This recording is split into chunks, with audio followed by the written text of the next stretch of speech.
welcome to iHeart Cooking. I'm registered dietitian Jennifer Stachler. And I'm Chef Dugan, Wetzel. We are brought to you by Reed Health Community Benefits, WCTV, and RPNL. Today on our episode, we're going to be talking about Under the Sea. We have a special guest with us, Valerie Shaffer.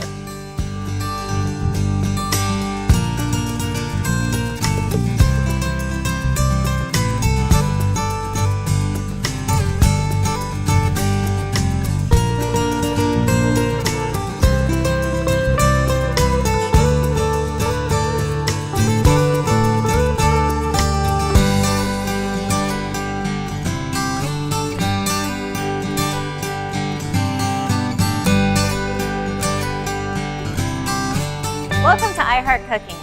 Today on this episode, we're going to be talking about Under the Sea. So with that being said, we're going to talk about obviously seafood. And the first two options we really are going to play around with is salmon and tuna today. Absolutely. A lot of our good fatty fishes, great source of omega-3 fatty acids, those good heart-healthy fats.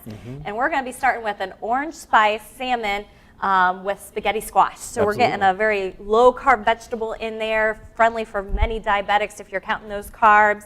And it's something that's going to have a lot of great flavor with it too. Oh yeah, certainly. So yeah, we're just going to dive right into this. We've got a spaghetti squash here.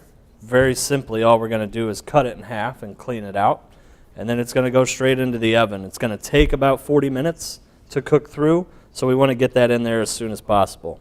We are using a raw squash, so I would always recommend being careful and using a very sharp knife to get through there. Don't press down really hard, because it is round, it's going to move around on you. Just take your time. You know, don't be in a rush. You'll get through it eventually here. So I just lead in with the tip and then slowly let the knife work its way down. If you do want to make it a little bit easier, you could put it in the microwave for a few minutes like this, kind of make the outside of it a little bit softer for you, especially if you don't possibly maybe have the upper body strength to kind of cut it all the way through, which is pretty difficult. Nice thing about spaghetti squash that usually harvest around August. Actually, it comes with a lot of our zucchini and our spaghetti squash and yellow squash. It's kind of thought of, because of the harder shell in the out, that it's more of like a winter squash. It does last for a while into the after it's harvested because of that hard outer shell that we see. We see that it can last for a while on the shelves. So that's one nice thing about it. Yeah. Right now they're pretty much on sale during the fall. You can get them as low as almost 50 cents, 79 cents per pound, which is really cheap when you're looking at a fresh vegetable. Absolutely, it's very cheap. And it feeds quite a few people too. It's really nice. Absolutely. We've had a lot of, we've worked with a lot of spaghetti squash in past cooking classes.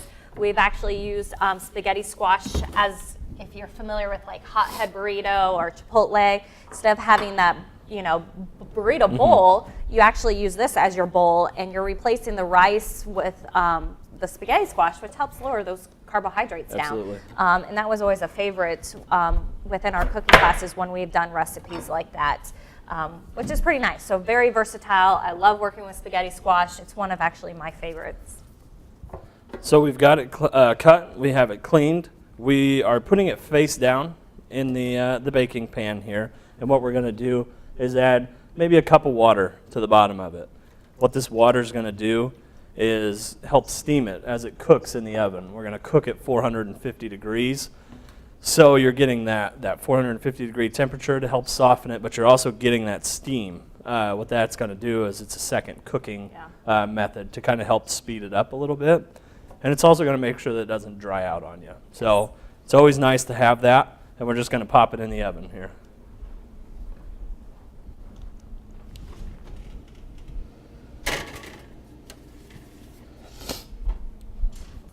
So while that's cooking in the oven, we're going to kind of prepare the rest of this as well. One nice thing about this dish, it does seem like it takes a while to cook because you have that spaghetti squash in there for about 40 minutes. Yeah.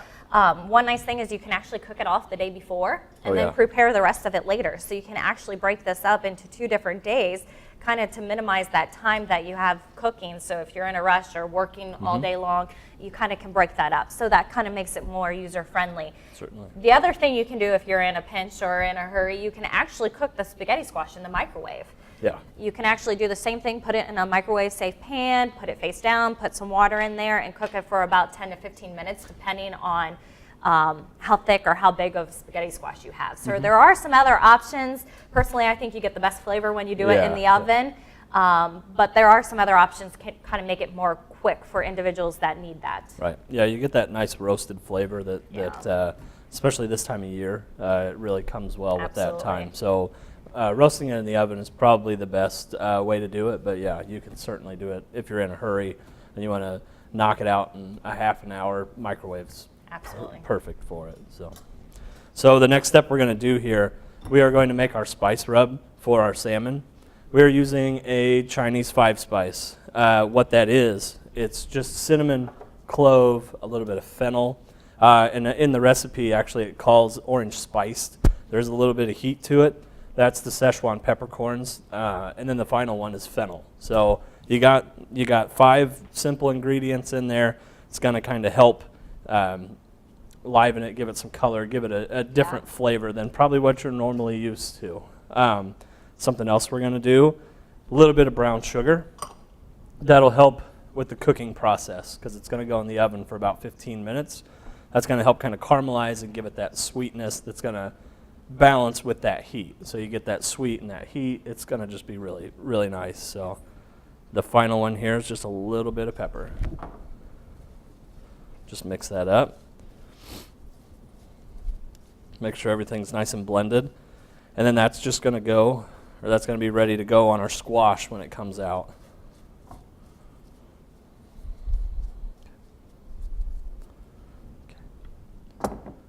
And the next step here that we're going to do is we're going to work with our salmon. You can get nice cuts of salmon from the local store, depending on how many people you're feeding. This is easily 2 people. But you can get whole sides that can feed up to 6 or 8 people. Just go over to your fresh seafood area, and they're right there for you. So very easily. This recipe calls for the skin off. Again, very simple. Normally with a whole fillet, you're going to start down at the tail end and just lightly get your knife under there and slide it through. Since this is a portion, I'm just going to start in this corner and just slowly cut right under the skin just to get started. Okay. And now that we've got that started, I use that kind of as a handle. I hold on to it as I guide my knife through there. Make sure it's still kind of wet. There we go. If you've got a sharp knife, this is really easy. You don't have to add any pressure to the skin whatsoever. You just slowly slide it through and you pull with the knife. So we're just finishing up here, just getting a little bit of the fat off. And next step, we've got some Dijon mustard. We're just going to rub that on top of the salmon, kind of coat it completely, and then we'll be ready, once that squash finishes, to shred it, mix it all together, and get it back in the oven to finish. Yes. When I make salmon, I love adding Dijon mustard to mine. I can get that word out there. Another favorite of mine is always adding some lemons with it, some dill. Those are some other favorites. We have some cilantro over here as well to add as a garnish. Yep, absolutely. Okay, so that's nice and coated. We're going to wait here until our squash is done, and we'll get her back in the oven. So our spaghetti squash is done. We're going to take that out of the oven, and we're going to actually finish the rest of the recipe.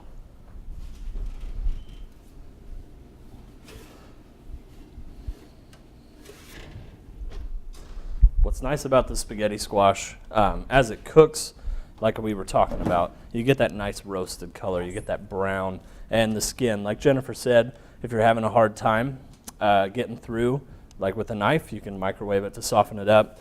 It softens it the rest of the way. The skin actually starts peeling off of the meaty insides of the squash. So this is wonderful. I love spaghetti squash. I say, you take that fork like Dugan has there, and you'll see he just scrapes it out. And that's where it kind of gets the name, because it looks like angel hair kind of spaghetti It does, yeah. pasta. And that's where a lot of individuals will use this as a replacement for their spaghetti to add their meat sauce and Right, yeah. the meat to a regular spaghetti dish, which helps drive those carbohydrates down. A cup of this is cooked is 5 grams of carbohydrates versus a cup of regular pasta is around 45 grams of carbohydrates. So you can see for individuals who are counting carbs, especially for our diabetics, it definitely brings down those carbohydrates, but they're still able to enjoy these nice dishes that were, thought of as pasta. Absolutely. And what I really like about it is there's really no waste to it. You can use every bit of the squash in your dish. So I don't like throwing food away, so this is a perfect thing to do here. A lot of times when I'm working with spaghetti squash, I keep the actual skin there and use that as my dish. That way I have less dishes to get dirty as well. So absolutely. I use that quite a bit. And it makes it nice because you can just put a whole, half of a spaghetti squash on a plate and you have your servings there. Depending on the size, typically I make this quite a bit at home. My husband and I will only share at, a fourth of the spaghetti squash because there's so much there, especially when you add everything else in there. Yeah, it really is surprisingly filling for what it is. Very high in fiber as well, which makes it nice because it makes you feel full. Again, fiber is great for heart health because as it kind of, we only absorb half the fiber, the rest is excreted out. It helps kind of lower our cholesterol, gets rid of those waste. So you're getting less calories, less carbs, but more fiber. So it's a great benefit there. So what I'm doing here is that mixture, that brown sugar, the Chinese 5-spice and the pepper. I put some on the squash, just a little bit, and then the rest of it is just getting coated on top of the salmon. What that Dijon is going to do is it's got that nice tang flavor that you get from it, but it's also going to help act as like an adhesive, almost like a glue, so that this crust is going to stay on there as it cooks in the oven. Now, depending on how big your salmon is, this one's obviously a much thicker piece of salmon. It takes about 15 minutes to cook in the oven. So what we're going to do is just get it right back in there. About 15 minutes later, it'll be ready to pull out. We can portion it up and serve it, and you've got dinner.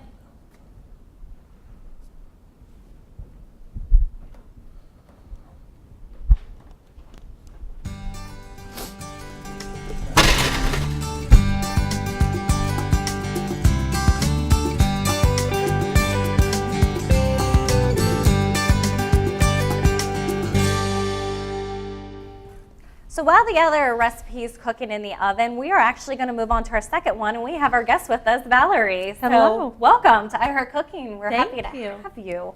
And we're going to move in, and we're going to start working on tuna tacos, which you mentioned you liked tuna before when we were prepping. I love tuna. I'm very excited about this dish. Wonderful. Awesome. So we'll get right in and move on with it, and as we go, we'll kind of chit-chat with things. Yeah, so absolutely. We'll go. First thing we're going to do, we're actually going to make our herbs, kind of chop them all up, blend them all together, make sure that we've got the topping ready to go for the taco itself. So first thing we have here, we have some cilantro. It's a little bit of brown in there. What's nice about cilantro is a lot of people will tell you can't use the stems. I don't necessarily agree with that because if you've ever tried the stems, there's a whole lot more flavor there than what people give it credit for. I actually think there's more flavor in the stem than the leaves themselves. So I personally like to use them. So if you want, you can grab that knife there. Go ahead and just kind of rough chop it and get it all nice and minced for us. Never had to chop in front of a chef before. Oh, you're all right. Don't worry. Nervous. Cut my finger or something. I'm not judging, I promise. Do you work with a lot of herbs at home at all, fresh herbs? From time to time, yes. I struggle because I can't cook enough on a regular basis. So when I buy fresh herbs, I can use them for that immediate recipe, and then I feel like the rest go to waste. Sure. So I struggle with fresh herbs at home a little. I understand. That's probably very true with a lot of people. Yes. Just timing, finding the time to use them all is very difficult, and that's That's very true I say, sentiment. and they can be expensive. I mean, I have the same issue where I don't use them all. I've started growing my own herb garden. That way, during the summer and fall, spring, I can grab what I need, and then I feel like I'm not wasting the rest. So I started kind of doing that and get my kids incorporating and learning how to grow plants. So that's something that I've done because I realized the same thing. They always went bad. That's a great idea. That's actually Is that rough enough? that's perfect right there. Okay. So an easy thing for you to do, just take the knife, and yeah, you've got it right there, right into that bowl. That'll be good. And then some parsley. We're just going to add a little bit of parsley to it. Same thing. It's a soft stem. I go ahead and use it. The only time I wouldn't is if it's like rosemary and you've got that really woody stem. That's really going to give you a different texture to it. But yeah, A lot of times if I'm cooking the herbs, I will do a lot of the stems and stuff, but if I'm using it as a garnish, then I use the leaf because Yeah. a lot of individuals don't like that texture when you're using it as a garnish if it's more of it's a not raw. as soft. Yeah, absolutely. But yeah, for cooking and all of that, they soften up. Yes, So they it's, do. it's perfectly fine. Okay. Yeah, that's perfect. Next couple ingredients, we're going to add just a little bit of garlic here, maybe about half that. You've got your gloves on, so don't worry about contaminating anything. You're all right. And now this next one, lemons. Have you ever you work with lemons a lot? I do. So Okay. do you give it a roll it. before? Yeah, absolutely. Roll it to soften it. Makes it easier to get that juice out of there. Before you cut it, I would get that microplane and just hit it a little bit inside there. Just tip her upside down. Okay, Let gotcha. gravity do that for you. Yeah, that's perfect. Yeah, the zest always adds a lot of great flavor. It does, there. yeah. If you're not a huge fan of like lemon chunks and things like that, then yeah, zest is excellent. You can already smell it right now, the zest as you're doing that, the lemon smell. I Certainly. love that smell. It is nice and refreshing. It's always good too when you've used them to take them in the disposal and clean out that yeah. disposal. Yeah. Good idea. Yeah. Our other recipe is going off right now. We're going to take that out of the oven and let that cool off again before we try that. Again, that's our spaghetti squash with the salmon. Valerie, if you'd like, you can cut the lemon in half and get the juice out of there. We can go ahead and get that in the bowl. Both sides? Yeah, both sides are fine. Yep, and you're doing great there, catching all those seeds as well as those come out. I know they make all those nifty devices where you can squeeze the lemon so all the seeds drains through, but yeah. I don't know if any of you use those at home. I have a heck of a time cleaning them afterwards. Yeah, it's just as easy to use your hands Absolutely. with a glove and throw away the gloves and you're done. So if you'd like, just take your hand again and just kind of blend that together. Yeah, what we're going to do is we have our tuna. We're using an ahi tuna steak. You can get those in the frozen section of pretty much every grocery store here in Richmond. It's very, very nice. They probably come in packages of 2, cost about $2 a serving. Yes. But with the rest of the ingredients, you're still pretty say it. inexpensive. Yeah. Absolutely, because a lot of these other ingredients, especially if you use them per the serving sizes, you're talking about minimal amount of cost. The dish itself, if you kind of look at it all per serving, it's only probably $4 or $5. Oh yeah, absolutely. Okay, so what you can do is take your tuna steaks here, and we're going to just add half of this rub in there with it. All right, so now that we've got half of our blend that you made on our tuna, we're actually going to go put it in the refrigerator and let that kind of marinate and blend together for about an hour, and then we'll come back to it.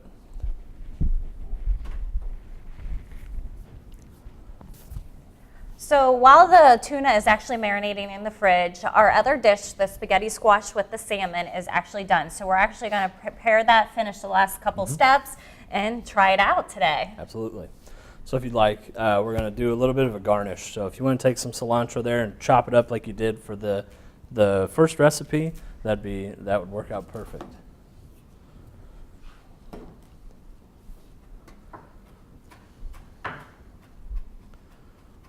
what I like about the salmon, just looking at it, you can see some of the white starting to come out of the salmon itself. That's all that fat. That's a good indicator that your salmon is almost cooked all the way through. Another good indicator is what I like to say is bounce back. If you touch it with your finger and the flesh immediately comes right back up to the surface and it's very firm, that's when you know that it's starting to be completely cooked through. If you're not real confident with that, easiest thing to do is to get a thermometer at home, 160 degrees, your salmon's ready to go. So just a couple ways to tell for you at home when your salmon's cooked all the way through. I say a lot of times when I'm actually cooking, especially if I don't have to prepare for somebody else, I tend to take a fork to see if it flakes. Yeah. Is that a good thing to do or not? You can, yeah, absolutely. It's more just presentation. Yeah. If you're, That's you know, what I say, if you're if doing it for an event and you want to keep whole pieces, then, Yeah. But yeah, at home, absolutely, you can, Yeah, you I can just flake it apart. take a fork, see if it flakes real well. If it doesn't, I just put it back in the oven for a few minutes. Certainly. So if you want, you can just go ahead and dress that over the top. That'd be good. Nice thing about the cilantro, it adds a nice perfect. color. If you can kind of see it, you got the yellow with the squash, you got that orange kind of color, pinkish color with the salmon, that white coming out too. Right. And it looks really colorful. Very delicious looking. I can't wait Absolutely. to try it. Yeah. We're actually going to cut this in half because this is a very large portion of salmon. So if you want, go ahead and cut it in half, maybe just right down the middle there. That'd be perfect. A lot of times when I'm looking and talking to individuals about protein intake and a good portion size, we always recommend about 3 ounces. For females, if you look at the palm of your hand, the width and the thickness is approximately about 3 ounces, or a deck of cards. So that's a lot of times how we kind of measure things when we're working with patients one-on-one. That's a great tip. I've never heard that before. Absolutely. It makes it friendly when you're out and about, or if you're eating out and you want to kind of watch your portion control. Definitely can use your hand. The fist is about 1 cup, your thumb's a tablespoon, your thumbnail's a teaspoon. So it's kind of great when measuring. Yeah, that's great. All right. Let me get gloves on here.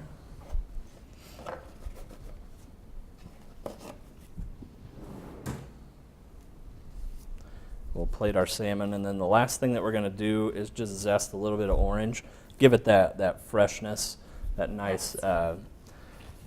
I mean, I like acid, any type of acidic ingredient with fish. It's really just a nice accompaniment to it. So Absolutely, we're gonna especially like finish with there. that spice we originally added, that brown sugar for the sweetness. It kind of is going to all nicely blend together. Sure, absolutely. So if you want to do that, Sure thing. there's your microplane, just right over the top.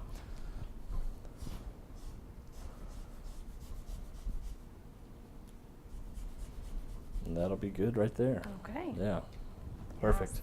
And that is our finished dish. Actually looks really That good. looks, it does. I mean, you have your vegetables there, you have your protein there, so you got a little bit of 2 different types of food groups there. You could easily add a fruit off to the side, could add a yogurt or low-fat milk, so could make it more of a complete dish. But that looks like definitely a game winner. Absolutely.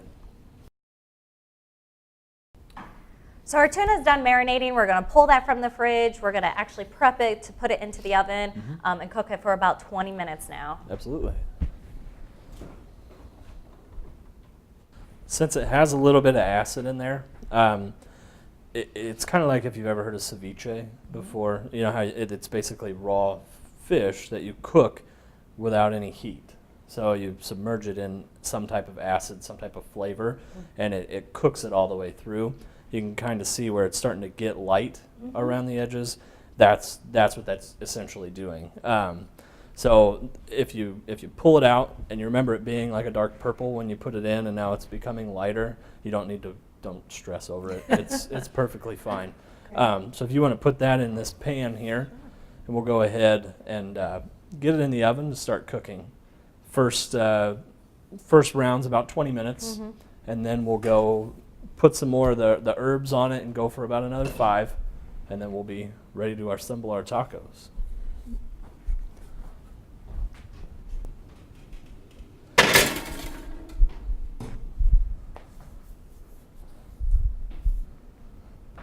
So while we're waiting here for about 20 minutes, Valerie, we've got some time to kill. Can you tell us about your position? You're the president of the Wayne County Economic Development Corporation. That's correct. Okay. So the Economic Development Corporation, short is EDC, as a lot of people understand it in the community.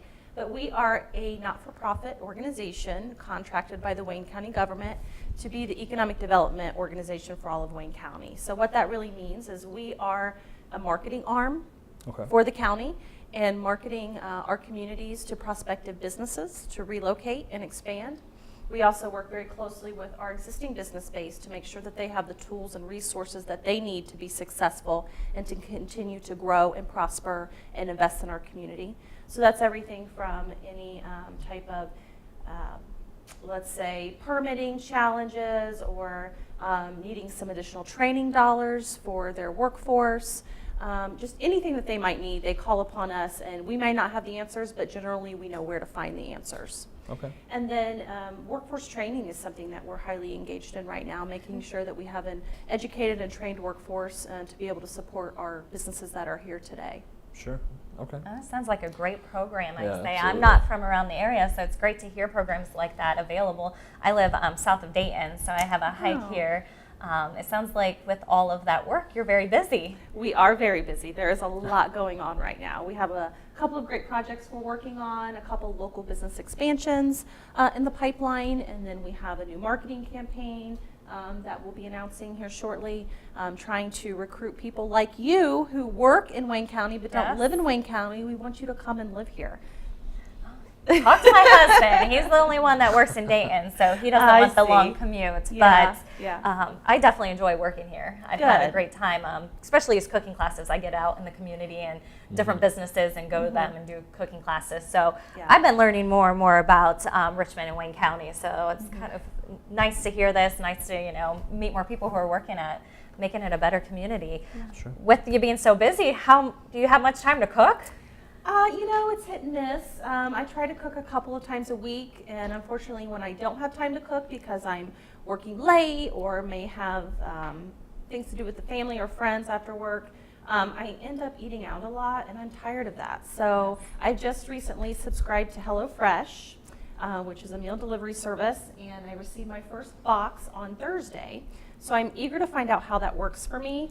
I figure if the meal planning is my challenge, if all the ingredients are delivered to me, that it will encourage me to cook and cut down on time of going to the grocery. And so I'm eager to give that a shot and see how it works out for me. Sure. I also think it'll be great for portion control and ensuring that I'm eating healthy and getting fruits, vegetables, and proteins all incorporated into my diet. Absolutely, and that's like the biggest challenge I see with patients is not only trying to get all those food groups, but the meal prep, the timing of it. Oh, yeah. And I've recently done a lot of different presentations about timing, and everybody's like, how do you do it? You work full time, you have kids at home, drive an hour in, and I have to say I dedicate, either usually Thursday evening, Friday morning, that is my time to meal prep. And then I spend almost every Friday morning before the grocery gets busy. I go there, get everything I need on my list, and then usually when I have downtime more on my weekends, that's when I make all my meals. So I do a lot of freezer friendly, which we're going to be doing later here in a couple of episodes, kind of have things quick on handy, how to meal prep, how to get my kids involved in it, so I'm spending time with them, but yet cooking at the same time, because that's a challenge for most working families. Mom and dad works. How do you make healthy meals for everyone? So they do have programs like HelloFresh. I think another one's Blue Apron. That are available. Man, it sounds like we need one in Richmond, something like that. Get something more local there. Great business idea there. It is a great business idea. Absolutely. Get some of our farmers involved and Absolutely. contribute to the boxes. That'd be very smart. So you say meal prep is your hardest thing. With this program, do you actually get to go through like a list of things and choose what you get in the box, or do they just send you something? So you have about 10 meals to choose from. So I'm getting 3 meals per week. So of the 10 meals, I pick the top 3 that I like the most. But I'm anxious to see next week if I still have to pick from the same 10 Or Sure. if there's a new 10 Yeah. different types of meals that I select. Sure, absolutely. Get more variety there. Yeah. But all the prep times are, under 30 minutes, so I'm anxious to see how this works out. That's is that's the hardest part Yeah. is finding time to do all that. That's a common thing. We actually have a employee cooking class that's called Cook Well in 30. So it's 30 minutes or less. So it's geared towards our employees who are also working all day, busy. That way they can prepare a meal in 30 minutes or less. So that's something we've been doing the last few years. At Reed. Absolutely. It's a great idea. Yeah. So our tuna is about done. We're going to actually start prepping the rest of it for the toppings here. We actually are going to top these tacos. We have our tortilla shells here. We have some limes we're going to add on as a garnish. We have some avocado, tomato, and lettuce. And we're actually going to cut up this avocado. Absolutely. Yeah, so if you want to go ahead and start that. Yep, you got her. So you look like you're a pro with this. You work with a lot of avocados at home? I love avocado and homemade guacamole. And would you look at that? The seed's just going to fall right out. It's wonderful, isn't it? Yeah. Little tip about this. If you are in need of an avocado, desperate need for a recipe or something like that, and they're not ripe at all, we got some in, and they are hard as a rock. So what I did, I went ahead and took the avocado whole, and I put it on a plate and put it in the microwave for about 15 seconds at a time, maybe a minute and a half total, and then just cooked it softly. And then what happens is you'll feel that coating, that skin on the outside here, start to peel apart from it. What's nice is it turns it into a ripe, almost overripe avocado, but it's very easy to peel right out. As you can see, that's going to come right off. If you got a spoon, that'll scoop right out of there. No problems. I love this trick. It's I very say I do too. easy, yeah. It's actually something that was taught to me because, I like avocados a lot, but sometimes it's hard to find them in a store, especially with the type of weather we've been having here. The hurricanes and all the fires and everything. It's difficult to find really good produce that's in season. Yeah. So you're going to find these a lot in the stores. So if you've got a craving for avocado, it's not ready to go, you can easily do it at home. So, Let's see. So, nice trick, especially when that seed falls right out. you That don't makes even it a have to lot hit it. easier. Yeah. Because sometimes that's a tricky thing for a lot of individuals when they're cutting up avocados, trying to get the seed out, especially if you want the presentation to keep it nice. Right, exactly. Yeah. We'll get this one here. So if you want, you can go ahead and start cutting that one up. So while you're cutting that up, I'm going to grab the tuna out here because we're going to add the last bit of the herbs to our tuna and put it back in for a couple minutes. So you just want this diced. Yeah. Yeah, Just that'll be dice that. fine. Is that small enough? Yeah. Okay. I say it kind of comes down to preference. If you like Yeah, larger absolutely. chunks, smaller chunks, you can actually mash it and make it more into like A puree almost. a puree that you could put on top Spread. in your tortilla and then add absolutely. your ingredients. So it comes down to preference for that. With our ahi here, what's nice about it is it doesn't have to be completely cooked. It's a clean fish that's very capable of eating raw in the middle. So if you get this and it's still red in the middle when you finish it, don't worry about it. You're not going to get sick. It's perfectly fine. But for this recipe, the steaks that we're using, they're a little thin. 20 minutes in the oven and then another 5. We'll probably cook it all the way through for you. So if you're a little squeamish about eating undercooked foods, this should be no problem at all. So. Oh, that looks great. So while the tuna is cooking those last 5 minutes, we're actually going to take our tortilla shells and we're going to actually take a skillet, nothing in the skillet, it's just going to be dry, turn on the heat, and we're actually just going to cook these just for a little bit, kind of get that crispness to them. So we'll add a Absolutely. couple of those into here.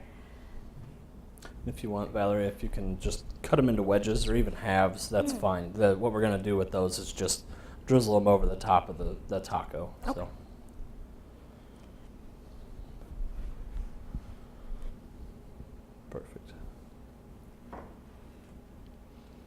Actually going to check on the tuna. I'd say we're good. It's got a nice flavor. You can smell it coming out of the oven. Okay. Oh, it does smell delicious. For the taco, we'll dice up the tuna and we'll start assembling.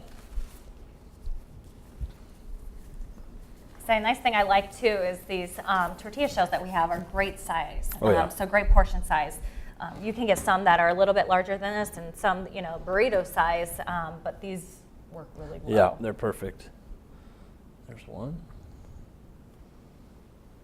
I wouldn't recommend doing this at home. I've just worked in a kitchen a long time and I don't have much feeling in my fingers, so it's the only reason I'm able to do that. And see the herbs they're not overly browned from being in the oven. They're still going to have that nice flavor to them. Yes. They're not going to be bitter. That'll be nice, and there's a bunch on there, so you know that there's a lot of flavor in there. This is going to be really nice and refreshing. This is a really good dish.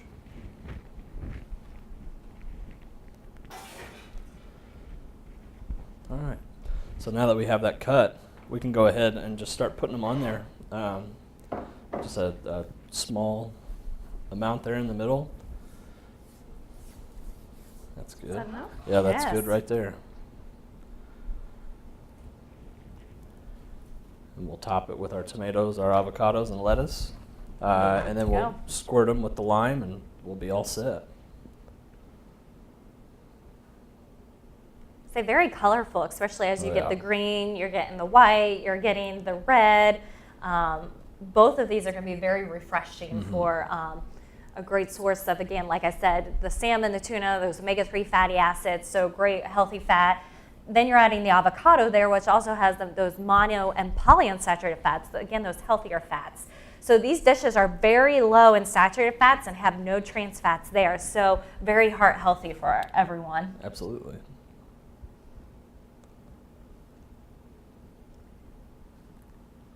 Say, Valerie, you're looking like a pro Yeah, in all this. absolutely. Fantastic. That's perfect. All right. Okay. So we're about ready to sample everything. I say I have Get the our best part. tasting, yeah. So we have our under the sea dishes completed. As you can see, we have our spaghetti squash with that salmon with the orange and that Chinese spice on top. So we got that sweetness, the spice all together, plus that low carb for that, like the spaghetti pasta, but yeah, you're using spaghetti squash. And then we have our tuna tacos here, which look fantastic with the colors there. So great and refreshing. And we're all going to take a bite into these and see how they taste. Absolutely. All right. Go right Yeah, ahead. same. Salmon's flaking off. It looks Oh, very, very good.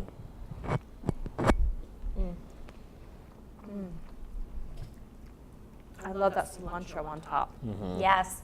I say the first thing I had was that sweetness to it. And now I'm kind of getting in the kick a little bit later with the spice.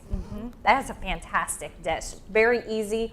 Like I said, longest part is cooking that spaghetti squash. You can actually do that the day before and then the next day kind of make everything else with it. Absolutely. So, Yeah, that's very good. very delicious. And up next then we have our tuna tacos here. Get in there, chef. Yeah, I'll give you that one right there. All right, thank you. I may have overfilled these a bit. They might be messy. Oh, nope, they are perfectly fine. That's just refreshing. The lime juice there with the cilantro, the parsley. That tuna's cooked perfectly. It is. Great job, chef. Great job, Valerie. Yeah, You did this absolutely. recipe, so that's fantastic. Great. I think it was a nice summer dish. I'm thinking of the beach right now with these Yes. Yeah, they're So wonderful. good. So good. great, easy dishes. Great way to add a lot of those good fats, those omega-3 fatty acids, and a little trip to under the sea. Highly recommend. Yeah. Thank you for joining us today on iHeart Cooking. We hope you enjoyed all the recipes that we did when we were looking at Under the Sea. For more heart-healthy recipes, you can visit Reed Health's website at reedhealth.org/iHeartCooking. We'll see you next month.